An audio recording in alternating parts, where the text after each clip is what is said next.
Have you ever been startled awake at 3 a.m. by a strange sound echoing in the dark? Some say it's just the wind. Others believe it's a spirit from the other world quietly visiting. And tonight, we're going to embark on a true horror story. A journey to a haunted cemetery at midnight, where the line between life and death seems thinner than ever. Emma edits until the dorm hum is nothing but a pulse behind her headphones. The glow of 2 monitors paints her desk bone pale. Thumbnails for her channel. Debunked. Midnight Siren. Debunked. The Crying Bridge.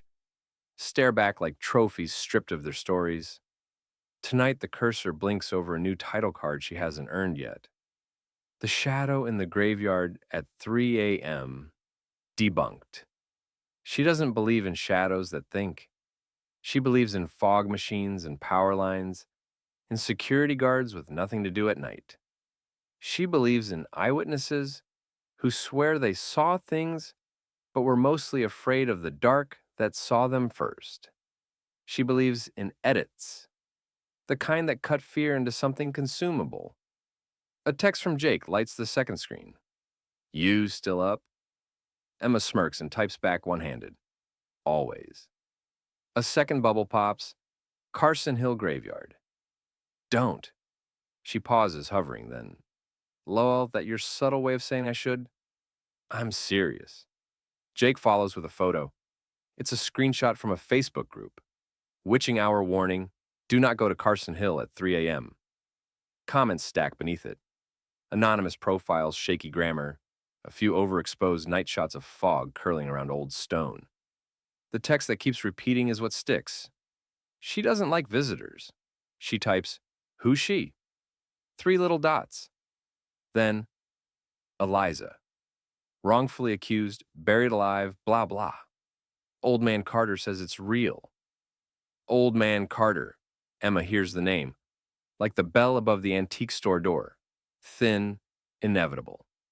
She closes After Effects and grabs her jacket, slides her camera bag over one shoulder, the tripod clacking her thigh. On the way out, she says to the lens tucked in its foam, okay, let's go meet a legend. The antique shop is always 20 degrees cooler than the street. Bells hang from the ceiling, tarnished and delicate. A glass case of watch faces holds a stopped second in every era. Carter's behind the counter, spectacles low, a magnifying lens pinched in his right eye, like a monocle someone forgot to laugh at. You're late, he says, though she hasn't called or made an appointment. His voice throws dust into the air. For what? Emma asks. She sets the camera bag down like a peace offering. Interview, your choice. Podcast audio, or we go full video and I buy a clock. He gives the smallest huff that might be a laugh. You students. You think a clock is time, the way a map is a road? He removes the lens. You're here for her. Urban legend, Emma says, clicking her recorder on. A good creepy story.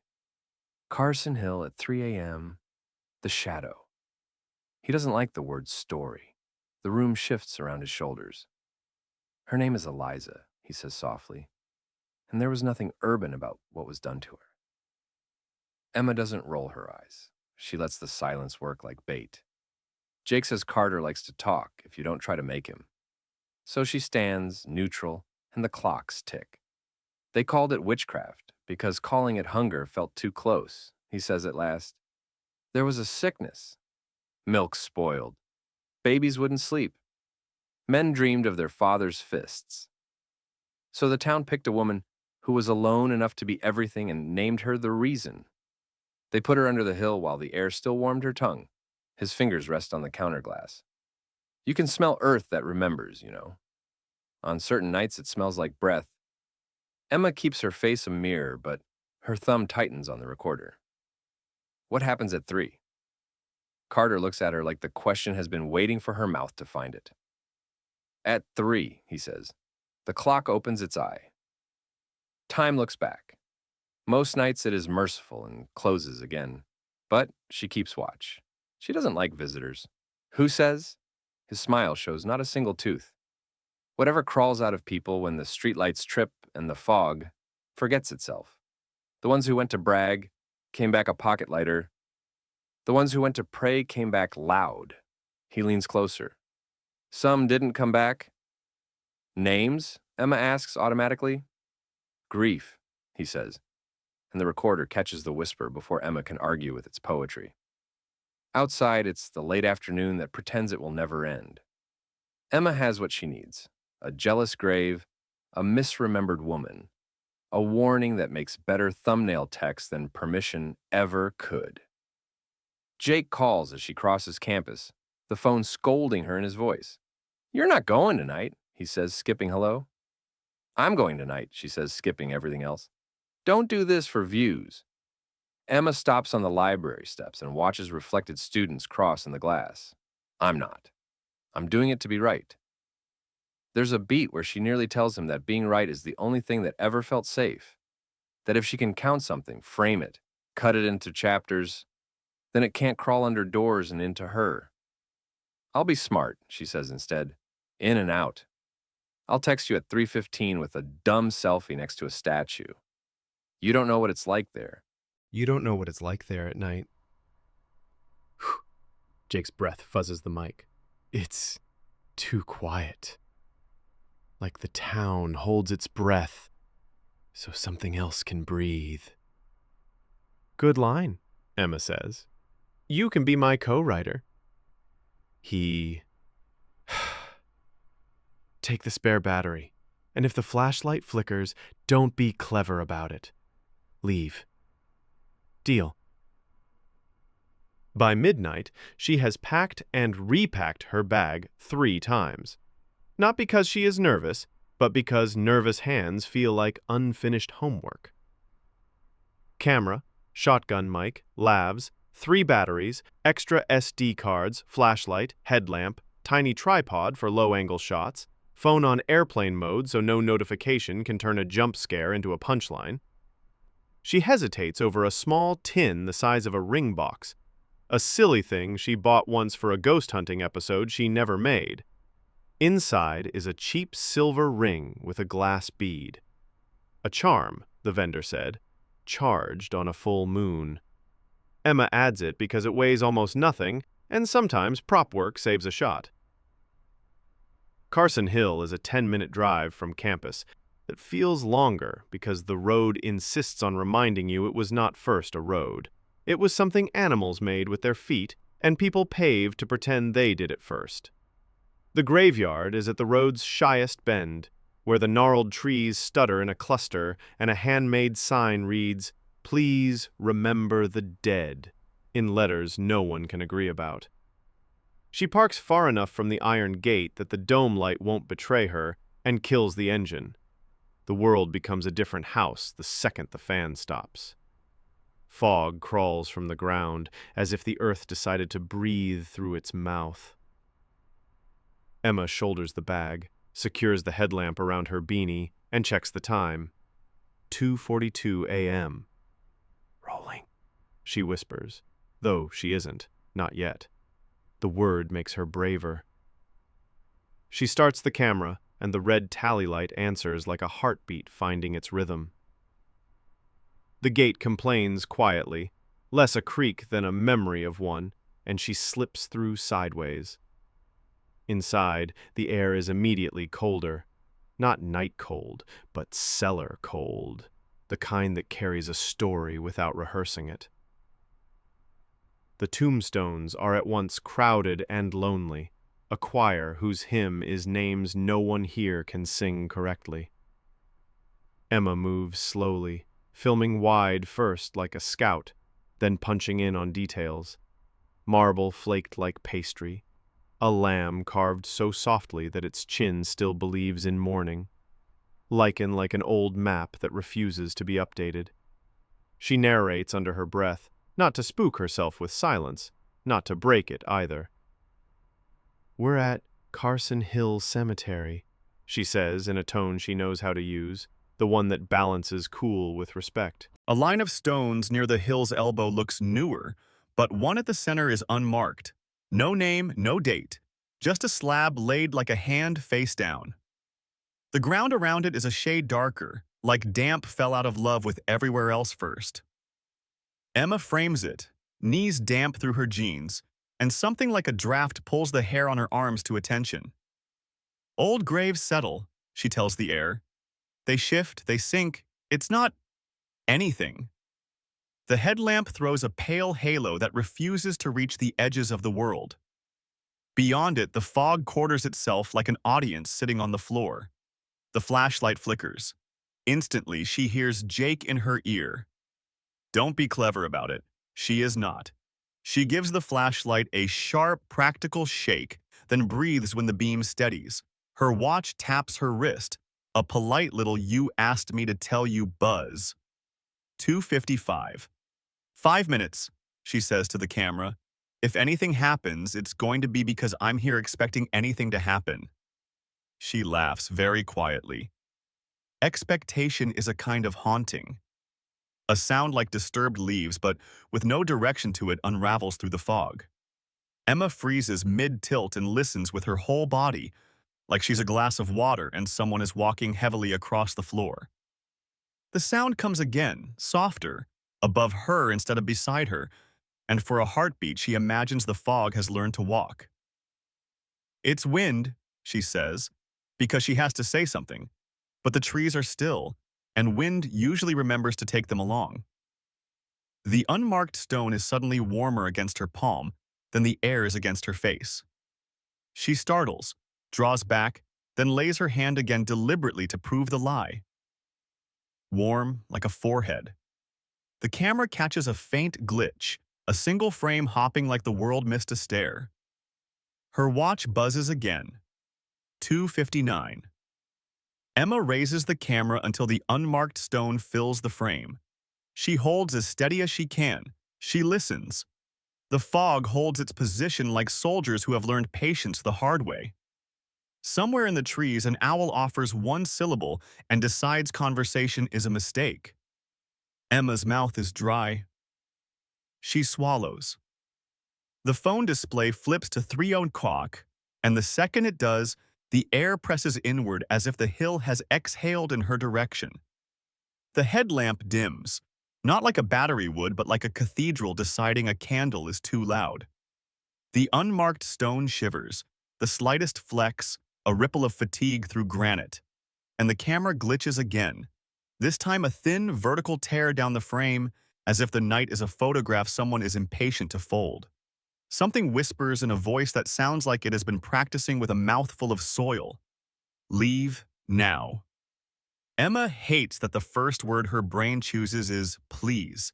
She backs up one step and feels the bottom bar of the iron fence against her calf, where no fence should be.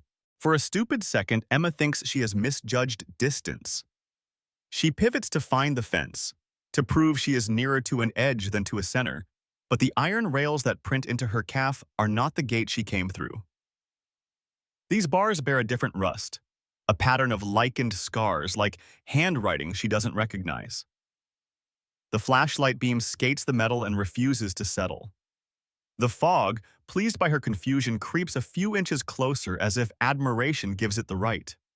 It's fine, she says aloud, a spell that has served her since childhood. It's just dark. The camera's audio meter crawls with the word dark. The waveform remembers it longer than it should. She tries to map the graves around her. The lamb sculpture to the left, the angel with the broken wing to the right, the obelisk that looks like it wants to be a spine. She turns slowly, framing each, a breadcrumb trail made of frames. When she finishes the circle, the lamb is no longer to the left or the angel to the right. They have traded places, or she has folded the circle wrong.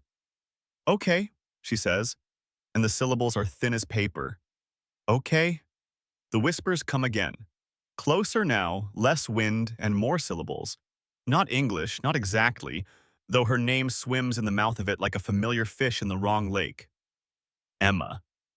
The M hums too long, like a fridge in an empty apartment. She trains the lens across the slope. The headlamp gives the fog a soft edge, flattering like candlelight used to flatter ghosts. Before electricity made everyone honest. Shapes lean in the mist. Stone, she tells herself. Stone. All irregular enough to feel like people waiting for their turn to speak. She bumps the ISO up. Grain swims like creatures awakened by light. If you're someone playing a trick, she calls, pitching her voice to carry without sounding frightened. Just say it now and I'll buy you coffee and sign an NDA. Silence answers, which would be worse if it weren't layered. If silence in a graveyard at 3 didn't always come with an undertrack. The tiniest pop of dew negotiating grass, the far-off arterial whoosh of town where people sleep in the shapes of their day, a thread of air that curls and unspools as if testing the knot that keeps it here. Her flashlight flickers again. This time she doesn't shake it. She lowers it, clicks it off, and stands with only the headlamp and the camera's red dot. The dark moves closer, encouraged by the courtesy. If this is going to be a thing, she tells herself, let it be the thing it wants to be. The whispers compress into a single word that finds her from 3 different directions at once. Leave.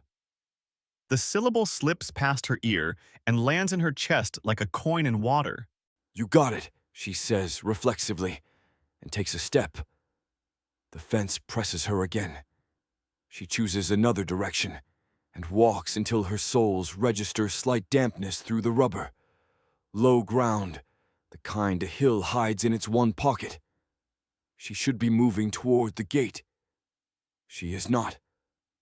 The unmarked stone sidles into the edge of her headlamp as if it elongated to meet her.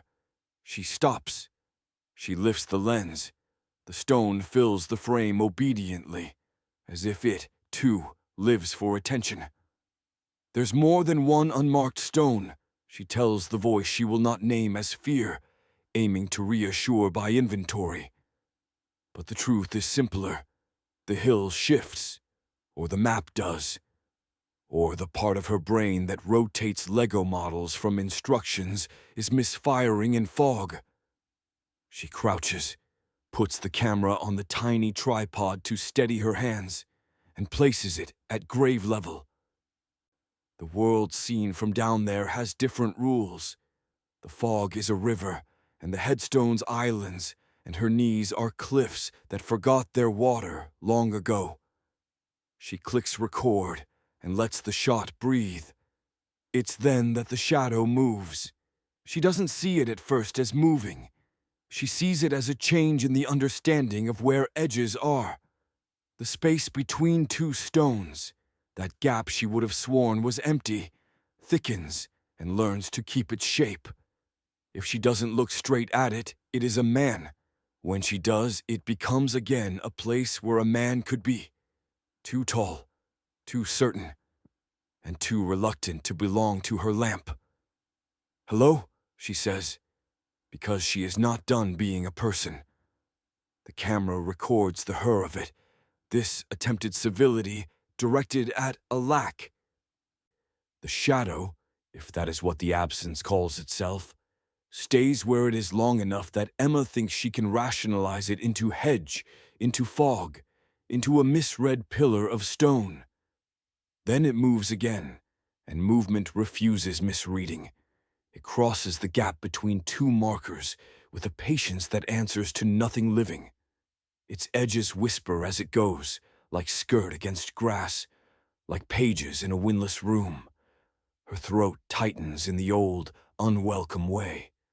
The ring in her pocket, the silly charm with its glass bead, presses a small circle against her thigh, as if trying to remember warmth from her skin. Emma slides a hand into her pocket and closes around it, the way a child might close around a parent's finger in a crowd and pretend it doesn't matter. "You're Eliza," she says before she can stop herself. Naming holds power, the YouTube commenters say. She believes naming gives fear a narrower doorway. The shadow stills, not closer, not farther. Still. The fog around it behaves oddly, bending a little as if weight displaces it. Emma feels an absurd urge to take a step closer and introduce herself properly. "Hi, I'm Emma. I'm very sorry about what they did to you. I know apologies are not time machines, but maybe they are tiny gears."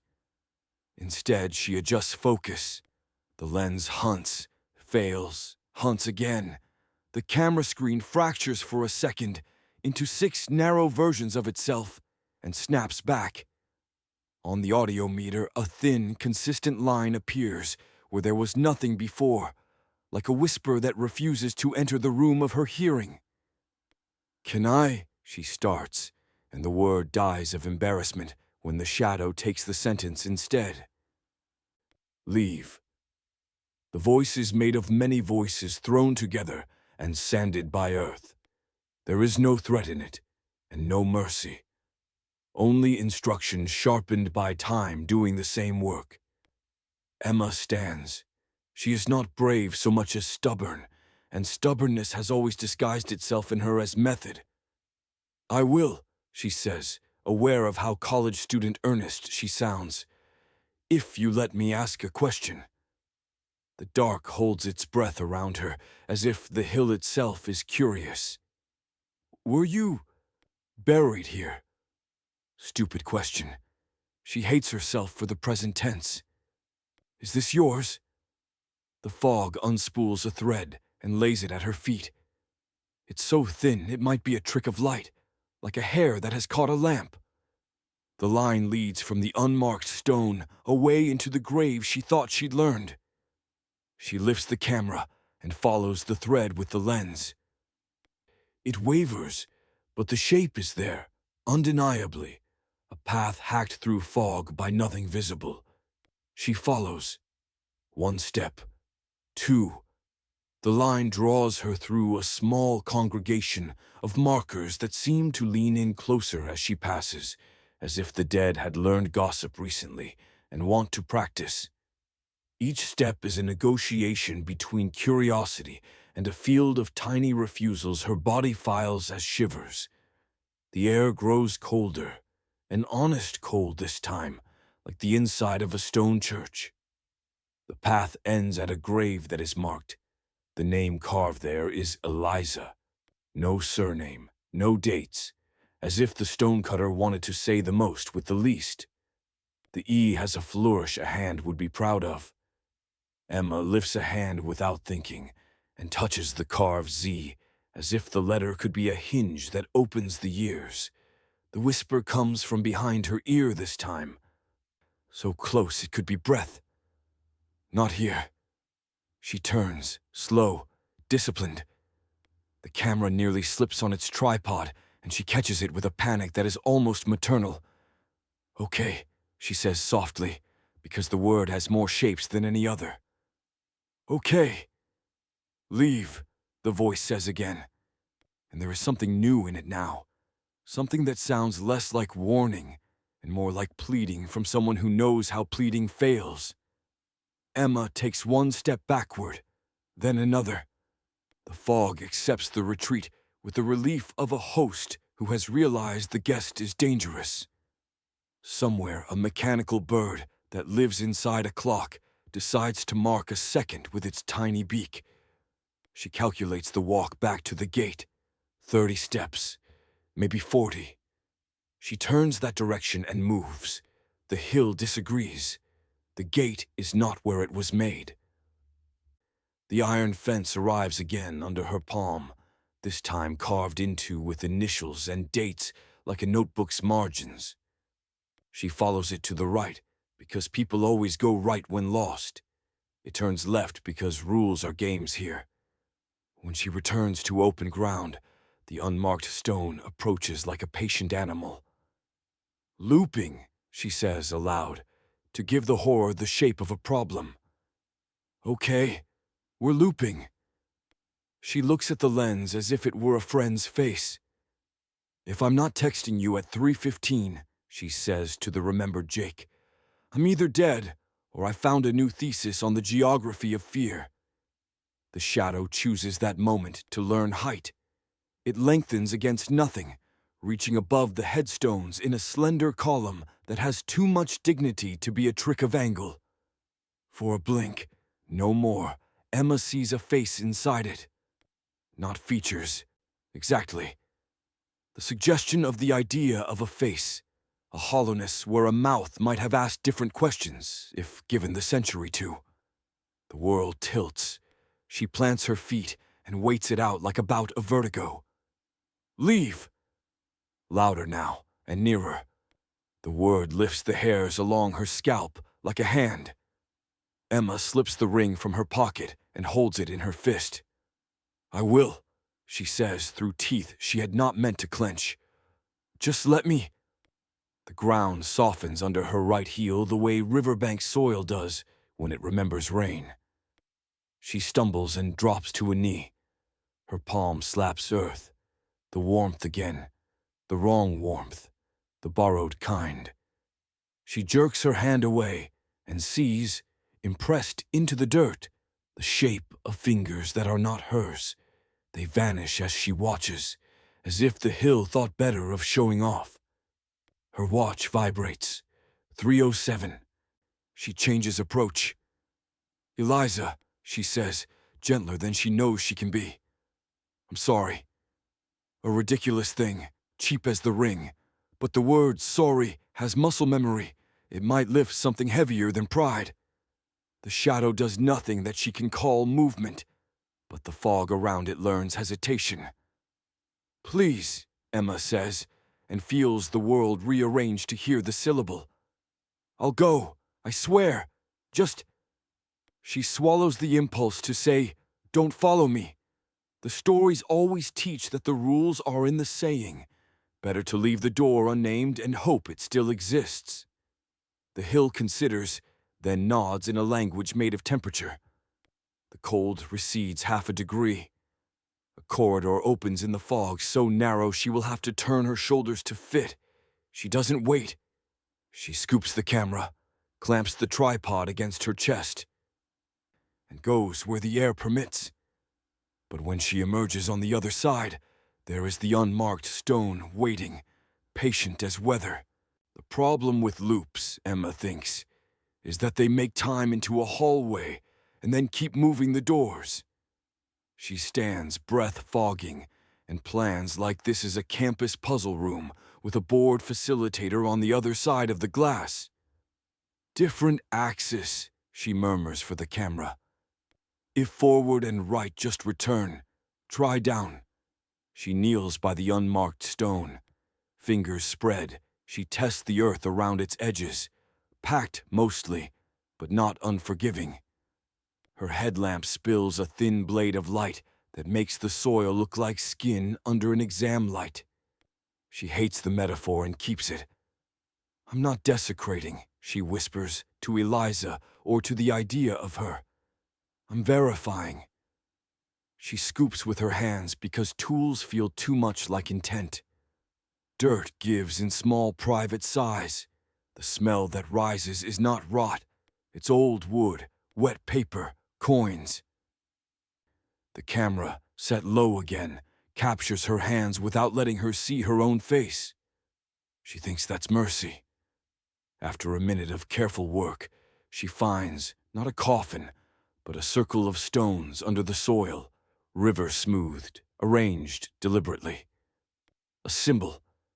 She recognizes the pattern from Carter's shop, from a cracked plate like a diagram, protection or imprisonment, depending on who drew it.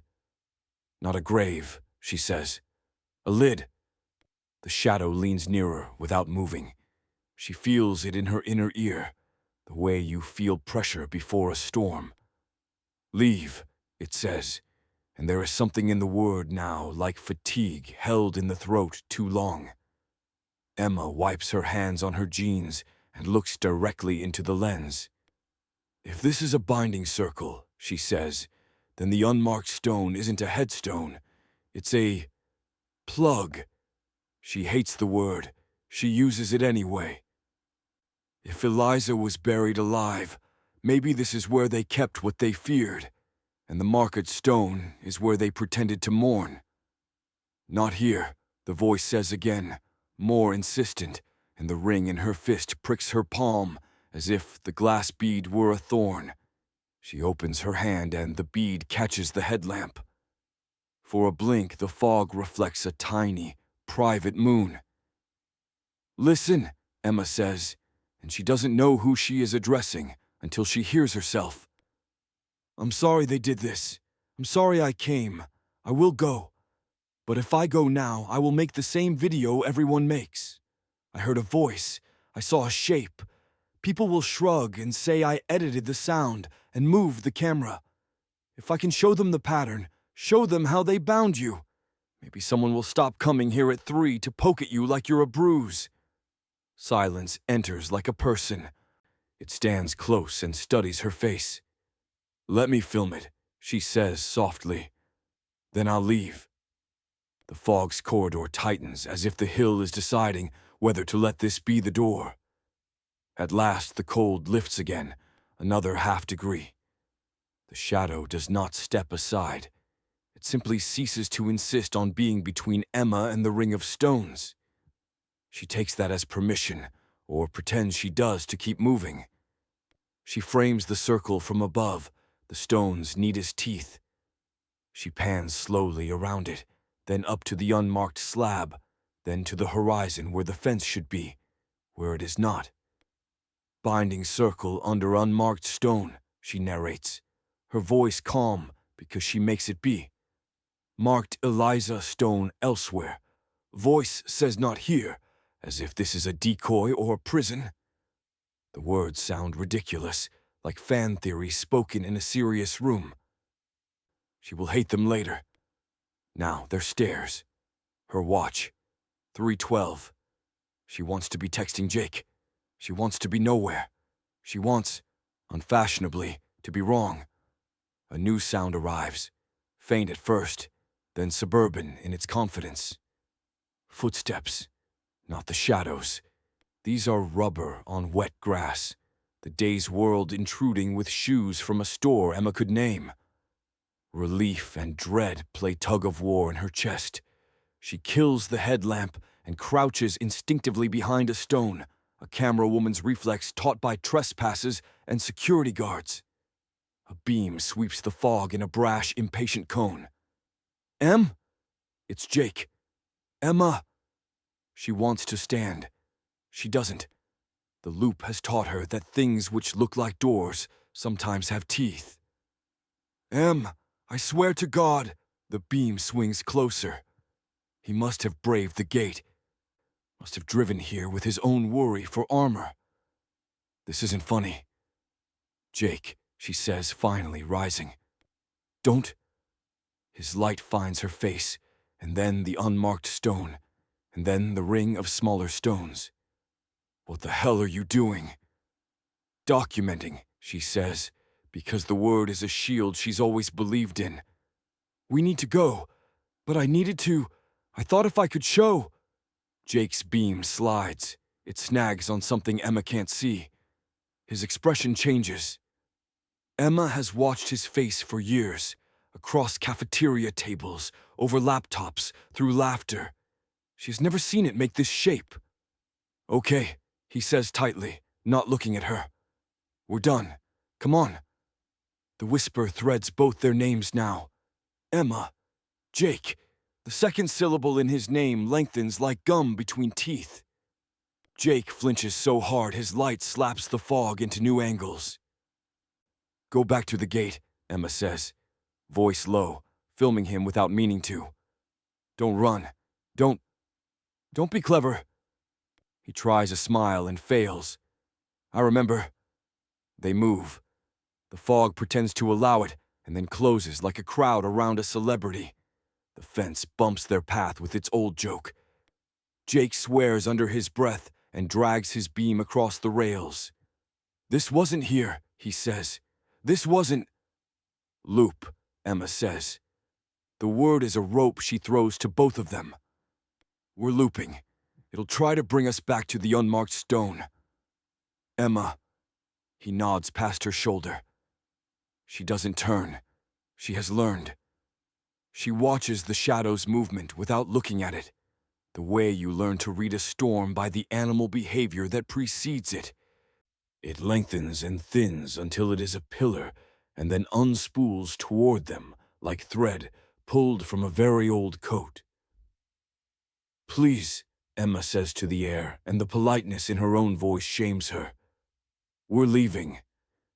"Not here," the voice replies, almost regretfully. "Not here." "What does that even mean?" Jake hisses. "Not here what?" Emma answers because the answer arrives and insists on being born. "She wasn't buried where they said," she says. "They bound her somewhere else. And this," she gestures at the unmarked stone and the circle, "is a lid. These loops keep people from the real place." "So she's protecting it," Jake says, "because he is kinder than she is. Not us, it. Or herself," Emma says, "or both." The shadow reaches the space between them without crossing it. Up close, it smells like cold iron and closed rooms. Emma can't see the face again and is grateful for the mercy. "Leave," it says, softer now, and Emma hears for the first time the strain in the word, the ache of keeping watch alone for centuries while teenagers knock on your door to prove you still live there. "We're trying," she whispers. "Show me the way." The fog hesitates. Then, for the first time, the corridor doesn't aim them back at the unmarked stone. It opens toward the trees. The cold lightens as if a hand lifts from the crown of Emma's head. She takes a step. The fog holds. They walk. 10 paces. 20. Jake's light finds the fence, the gate beyond it, the path her shoes recognize from the hours before world. Relief moves through her like a fever breaking. She almost laughs and catches it. "Not here. Don't mock the rules." They pass under the gate's arch, and the iron doesn't touch her this time. The road is exactly where a road should be. All asphalt and cheap gravel and promise. Jake reaches for her arm. "Don't ever..." His hand never gets there. The world stutters. Not her. Not the camera. The world. The road smears sideways, and the trees blink, and the fog forgets itself. Emma's stomach drops as if an elevator cable has said the wrong prayer. When the night snaps back into place, they are not on the road. They are facing the unmarked stone from an angle she has not seen before, as if the hill wanted to include an establishing shot for variety. Emma's breath makes a sound she will never use in any edit. "It won't let us," she says. She won't." Jake scrubs a hand over his face. "I thought you said she wanted us to leave." "Not here," Emma replies, and the words are hers this time, heavy and exact. She looks at the circle. She looks at the hill. She thinks of Carter's clocks. She thinks of the word lid. "Where then?" Jake asks, and his voice is a different person's voice now, older, the kind you use in hospital hallways. Emma turns slowly, scanning. The fog offers nothing new. The gravestones wait like teeth in a mouth that will not close. Then she sees it, a strip of ground that refuses dew. In a world glossed with moisture, this patch is matte, stubborn, not much wider than her shoulders and running in a line that slants down toward the hill's belly. She steps toward it. The shadow does not forbid it. "Eliza," she says, test in the shape of a prayer. "Is it there?" The voice does not answer with words. The temperature drops a degree, and a path opens only for her. Too narrow for two. Jake catches the meaning at once. "No," he says, shaking his head. "I'm not letting you go alone. I think it's the only way." She squeezes his wrist, grateful for its heat. If the loop is a guard dog, maybe it doesn't bite when it recognizes one set of footsteps. "Emma." She holds his gaze long enough to lay a promise there. "If I'm not back by 3:30, she says, and the time stamps the air between them like a contract. "Go get Carter. He'll know how to talk to a clock." She slips the ring back onto her finger, because even a silly charm deserves the dignity of a job. Then she lowers the camera to her chest and breathes once, Twice. The strip of matte earth waits, patient as a secret that has learned manners. She steps onto it. The ground that refused dew is firmer than the rest, not soft like graves or spongy with moss. Emma's boots scrape on it as though she were walking on an old, neglected path paved by intention rather than accident. Fog banks on either side of the strip lean in, then pull back like curtains unsure of their cue. She adjusts the strap of her camera and forces a breath. "Okay," she whispers into the mic, half for the record and half to keep her ribs from locking. "New axis. Down." Jake lingers at the edge where wet grass begins again. His flashlight trembles in his grip. "This isn't right, Em." "None of this has been right since 250, she answers. The ring in her fist catches a glimmer of her headlamp and reflects it like an obedient star. "Stay here if you have to. If it closes, you might not get back out with me." "That's exactly why I'm not letting you go alone," Jake insists, stepping onto the matte earth beside her. For a breath, Emma expects the fog to recoil, to punish his intrusion, but nothing happens. The path holds, wider now, as if it had been waiting for two sets of feet after all. They descend. The hill folds into itself, steeper than the slope looked from outside. The path narrows, curves, then straightens again. Gravestones vanish. Trees take their place. The forest here looks wrong, not like growth, but like memory. Branches twist in parallel, all angled toward the ground, as though bowing to something that passed centuries ago and never left. Their roots are exposed, thick as rope, writhing into the path before vanishing into earth again. Emma keeps the camera angled low, capturing every step. "If this was a prison," she says into the mic, "they hid it beneath the hill." Carter said time looks back at 3. Maybe this is where it looks from. The air changes. Cold, yes, but also heavy, like pressure in the cabin of a descending plane. Jake rubs at his ear as though it hurts. Emma feels the same ache, but keeps her expression still. A journalist learns early how to wear neutral-like armor. The path dead ends at a hollow. In its center, framed by roots like ribs, lies another slab of stone. Smaller than the unmarked grave above, but older, cracked, its surface split by moss. Unlike the others, this one bears markings, etched symbols that coil into one another. Some she recognizes from Carter's antique plate. Some she does not. The shadow waits. It is taller here, less fluid, its outline crisp against fog that refuses to touch it. For the first time, Emma sees arms, long, indistinct, folded across its chest like someone who has been waiting too long. The face is still hollow, still featureless, but the impression of eyes presses at the edge of her comprehension. "Eliza," Emma says. She steps closer, though the soil groans under her boots. "Is this you?" The voice answers like earth cracking. "Here." Jake grabs her arm. "Don't." But Emma has never been good at stopping where someone else draws the line. She crouches, holding the camera steady, and films the stone. The carvings spiral outward from a single point in the center, a circle burned deeper than the rest. Her palm hovers above it. Warmth radiates. Not heat exactly, but the ghost of breath against skin. "Buried alive," Emma murmurs. "But bound, too. They didn't just kill her. They locked her." The shadow shifts. The ground shivers. Roots around the slab strain against their soil, like fingers curling. Jake yanks her back just as a crack splits across the stone, an exhale of damp air escaping as if lungs had been waiting centuries to empty. The whisper fills the hollow. "Stay." Emma's chest tightens.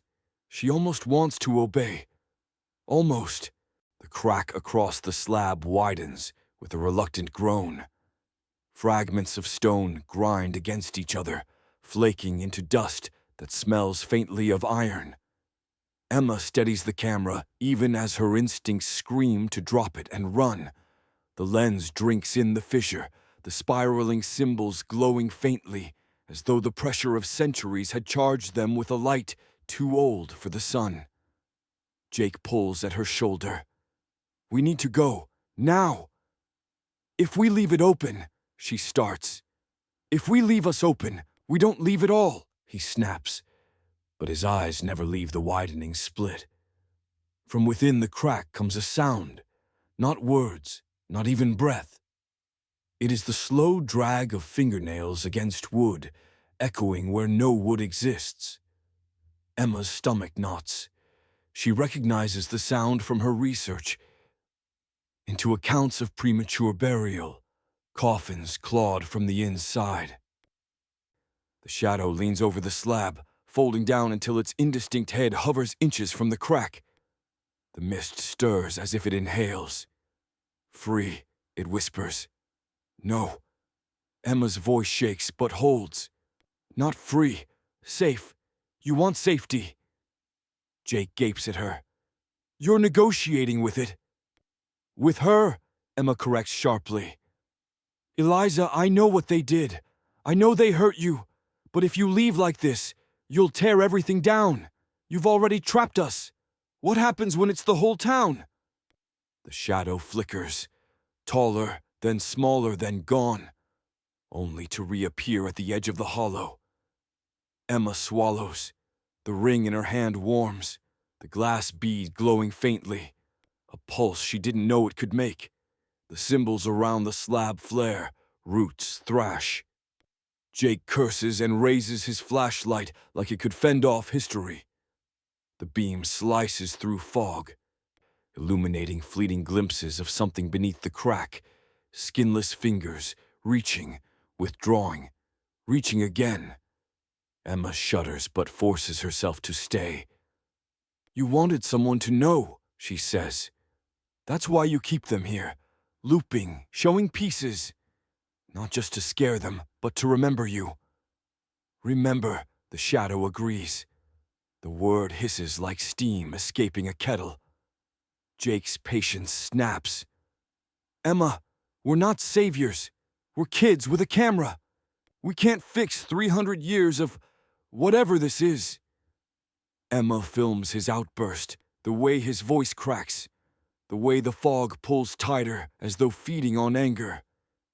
She knows he's right.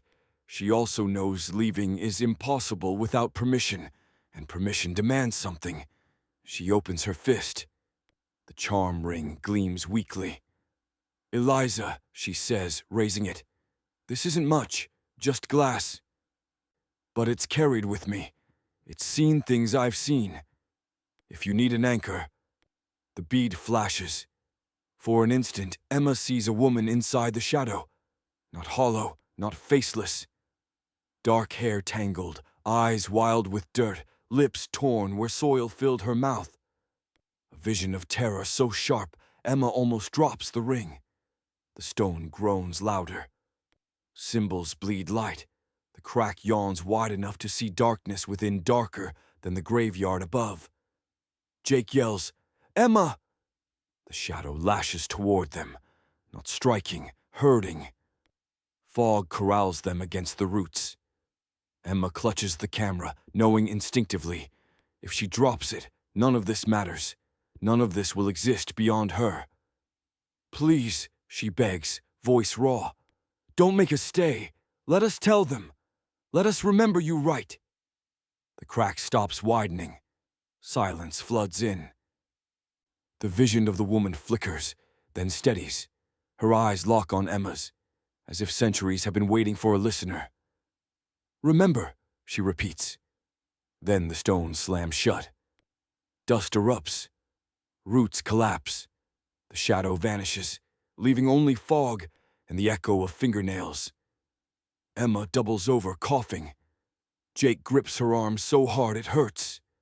"We're leaving," he says hoarsely. "I don't care what she wants." Emma sways but nods. She knows he's wrong. Leaving is never just leaving anymore. The hollow exhales, dust that hangs like gauze. Emma wipes her face with her sleeve, smearing grit into her skin. Her ears ring with silence, the heavy kind that arrives after thunder. She clutches the camera to her chest like a child clutches a toy against nightmares. Jake steadies her, though his eyes dart wildly at every curl of fog. "Come on, gate, now!" They climb. The path that had felt carved and certain now shifts beneath their feet, roots slithering aside only reluctantly. Each step seems to cost permission. Emma mutters timestamps under her breath. 3:19, 3:20, as though cataloging will keep her tethered. Halfway up, she feels it. Warmth against her palm where the ring sits. She lifts it, eyes narrowing. The glass bead glows faintly, then flickers like a candle. Jake notices and curses. "Throw it away." "She gave it back," Emma says, "or she claimed it. Either way, it's mine now." "No," Jake growls. "It's hers, and if it's hers, it's not safe." They reach the crest. The graveyard spreads before them again, arranged as before, yet not. Stones lean at angles she swears weren't there. The unmarked slab waits in the center, calm, patient, unchanged. But when Emma blinks, she sees the cracked slab below it, superimposed, a double image that makes her stomach churn. The fog parts toward the gate, an exit. Jake grabs her wrist. "We're going, right now." Emma hesitates. The camera is still recording. The bead still glows. Her chest feels hollow, like something has been scooped out to make room. She whispers, almost against her will, "Not here." Jake tugs. "Emma!" They step through the fog. This time, the fence doesn't bite. The road stretches ahead. The car waits, a banal miracle in metal and glass. Jake exhales a laugh that cracks. "We made it." Emma doesn't answer. She films the gate shrinking behind them, the fog pooling like breath it can't hold in. For a blink, she sees a woman standing at the fence, tattered dress, dirt-streaked skin, eyes like a well too deep. Eliza, watching, waiting. When she lowers the camera, the fence is empty. In the car, Jake starts the engine with shaking hands. "Delete it," he says. "Delete all of it." Emma shakes her head. "She wanted to be remembered. If I delete it, she's just a story again. No proof, no weight. She almost killed us." Emma stares at the glowing bead. "No, she almost let us." They drive. The road feels longer now, as if stretched by unseen hands. When the campus lights finally appear, Emma releases a breath she didn't know she had been holding. She powers down the camera, but the red tally light lingers a second too long before fading.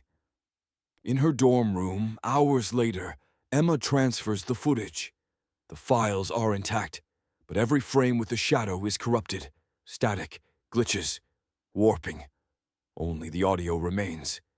And in it, her name repeated over and over in a whisper, like soil sifting through fingers. She closes her laptop. She deletes nothing. Her phone buzzes. 3:30 a.m. exactly. A message she doesn't remember setting. Remember. Emma stares until her reflection in the dark screen looks like someone else entirely. Morning on campus is supposed to mean safety. Bikes clattering against racks, coffee steam ghosting from plastic lids, professors dragging tote bags heavy with papers. Emma walks through it all as though it's theater staged for her benefit. The fog is gone, the sun is ordinary, but the ring on her finger pulses faintly like a hidden vein. Jake trails beside her, pale and sleepless. "You didn't delete it," he mutters. No, she says. She didn't want me to. She's not your editor, Emma. She's not a source. He stops himself. Words like ghost feel childish under daylight. She's still in there. Emma doesn't answer. Her backpack feels heavier, not with books, but with the camera. The files wait inside her laptop, corrupted, whispering. She thinks about uploading anyway, cutting a video that proves what she saw. But the images are broken. Eliza won't let her be seen, only heard. Remember, the whisper insists. In journalism class, the professor drones about objectivity. Emma's notes blur. Every tap of her pen echoes the fingernails against coffin wood she thought she imagined. When her phone buzzes, she jolts. The screen shows a notification that isn't from any app she owns. 3 a.m. Remember, her classmates don't notice her flinch. Jake across the aisle does. His expression says everything. Delete it. End it. Instead, that night, Emma sets up lights in her dorm room. She frames herself against the blank wall, camera rolling. "This is Emma," she says, voice trembling. "I went to Carson Hill Cemetery. I met her." She describes the loop, the stone, the shadow. She plays clips of audio, the distorted whispers. The voice saying, "Leave, not here, remember." The footage warps her face, smearing it like wet paint, but the audio is crystal. She uploads anyway. By morning, the video has 50,000 views. By night, 200,000. Comments flood. Hoax, fake, real proof. I heard her too.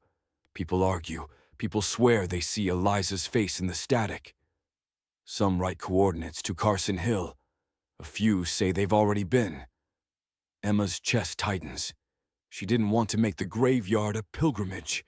She wanted to make Eliza real. The difference is collapsing. Jake barges into her dorm, furious. "Do you understand what you've done? You just opened the gate for everyone." She wanted to be remembered, Emma insists. She wanted her story told. And now she's stronger. Every idiot who goes at 3 a.m. is fuel. He grabs her laptop, but the screen flickers before he can close it. The ring on Emma's finger glows in sync with the cursor blinking across the screen, spelling a single word. Stay. Jake drops the laptop like it burned him.